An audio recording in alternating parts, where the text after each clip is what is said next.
நான் சொல்லிட்டு இருக்கேன்ல ஆரம்பத்துல இருந்தே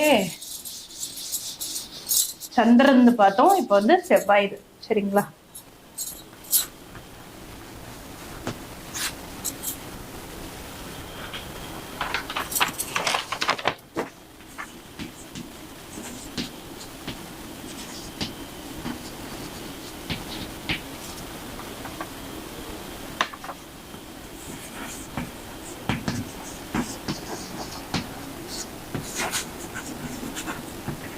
அவிட்டம் ஒரு பழமொழியே இருக்கு, அவிட்டத்துல பிறந்தவங்க தவிட்டு பானை கூட தங்கமாகுமாமா. அந்த அளவுக்கு வந்து பாத்தீங்கன்னா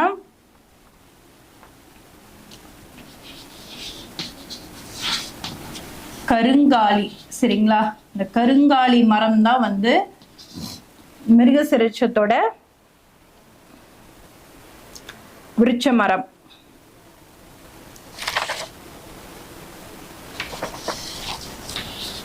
சித்திரை இது வந்து பாத்தீங்கன்னா வில்வம்.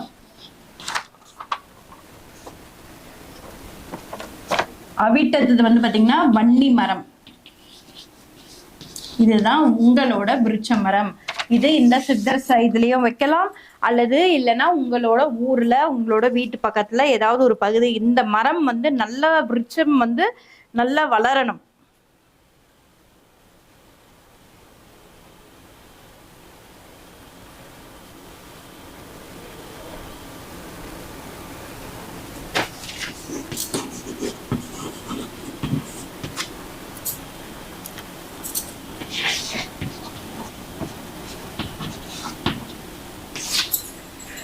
சோ மிருகசிரிஷம், சித்திரை, அவிட்டம் இந்த நட்சத்திரத்துல பிறந்தவர்கள் வந்து பாத்தீங்கன்னா பழனி போகர் சமாதிக்கு வந்து போயிட்டு வந்து நீங்க வந்து பழனி ஸ்தலம் வந்து லெஃப்ட் சைட்ல வந்து பாத்தீங்கன்னா போகர் சமாதி இருக்கும்.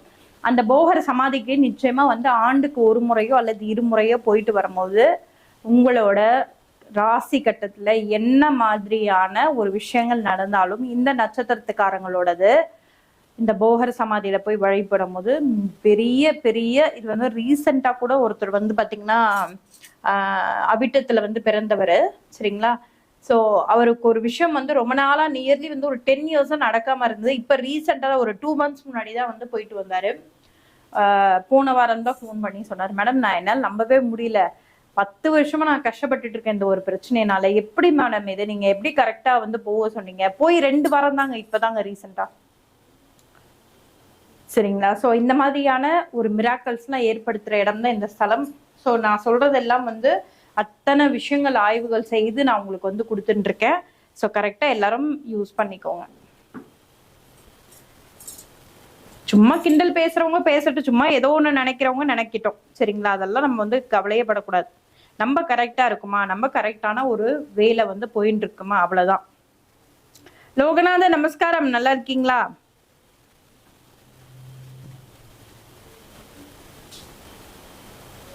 Vimal Kumar thank you thank you. நிறைய பேர் பார்த்துட்டு இருக்கீங்க, இன்னைக்கு சண்டே லீவ்ல இருக்கீங்கன்னு நினைக்கிற மக்களே. டபுள் டேப், நான் கேட்கறது உங்ககிட்ட ஒரே ஒரு விஷயம், டபுள் டேப் பண்ணிட்டு பாருங்க. அதான் நிறைய பேருக்கு இந்த வீடியோ வந்து ரீச் ஆகும். அதனாலதான் எப்பவுமே சொல்ற ஒரே டைலாக், லோன் போட்டாச்சும் லைக் போட்டு விட்டுருங்க, சப்ஸ்கிரைப் பண்ணிக்கோங்க சேனலை. சரிங்களா? ஸோ பார்த்துட்டீங்களா? மிருகசிரிஷம், சித்திரை, அவிட்டம் இந்த நட்சத்திரத்துல பிறந்தவர்கள் கருங்காலி மரம், சித்திரை மிருகசிரிஷத்துல பிறந்தவர்கள், சித்திரையில பிறந்தவர்கள் வில்வ மரம், அவிட்டத்துல பிறந்தவர்கள் வன்னி மரம். இந்த ஸ்தலத்துல நிச்சயமா வைக்க முடியாது. நீங்க வந்து இந்த மரத்தை வந்து உங்க ஊருக்குள்ள வச்சு கூட பராமரிக்கலாம். ஆண்டுக்கு இருமுறையாச்சும் இந்த போகர் சமாதியை வந்து நீங்க தரிசிச்சு வரும்போது என்ன மாதிரியான பிரச்சனைகள் உங்க ஜாதக கட்டத்துல இருந்தாலும் அது நிச்சயமா இல்லைன்னா வந்து ஏதாவது ஒரு விஷயம் நடக்கல அப்படின்னா அதுக்கு நீங்க தனியா கூட பிரார்த்தனை பண்ணிக்கலாம். இல்ல எனக்கு வந்து லைஃப் கொஞ்சம் அப்ஸ் அண்ட் டவுன்ஸா இருக்கு, ஸ்ட்ரகிளா இருக்கு, நான் மாத்தணும் அப்படின்னு நினைச்சீங்கன்னா அதுவும் அவர்களும் வந்து போகலாம். இப்போ ஒரு லக்னம் ஒன்னா இருக்கும், நட்சத்திரம் ஒன்னா இருக்கும், ராசி ஒன்னா இருக்கும், 2ல வந்து குரு இருப்பாரு, ராகு இருப்பாரு, சனி செவ்வாய் இருப்பாரு. ஸோ குடும்பஸ்தானம், தனஸ்தானம்னு. ஸோ இதெல்லாம் பத்தி கவலையே பட வேண்டாம். நீங்க சித்தர்களை நீங்க பிடிக்கும் போது இன்னும் இவர்கள் வந்து இந்த நான் இப்ப கொடுத்துருக்கேன் இல்லையா, அந்த சித்தரோட போட்டோ சின்னதா வீட்டுல வச்சு போக முடியலன்னா சில பேரால போக முடியாது இல்லைங்களா, அவங்கவுங்க இந்த நட்சத்திரத்தை வந்து பார்ப்பாங்க. ஆனா அவர்களால போக முடியாது. போக முடியாதவர்கள் கூட நிச்சயமா வந்து ஒரு சின்ன விளக்கேத்தி அந்த சித்தரை நான் இப்ப எந்த நட்சத்திரக்காரங்களுக்கு எந்த சித்தர் கொடுக்குறனோ அந்த சித்தரை வந்து நினைச்சு அமைதியா தியானம் பண்ணீங்கனாலே போதும். அந்த சித்தர் வந்து உங்ககிட்ட வந்து பேசுவாரு. இது 100% உண்மை. உணர்ந்தவர்களால மட்டும்தான் இதை வந்து புரிய முடியும். ஓகேங்களா? இது உணர்வு சம்பந்தப்பட்ட ஒரு விஷயம். ஸோ இந்த சித்தரை வழிபட்டு வாங்க. என்ன மாதிரியான ஒரு மிராக்கல்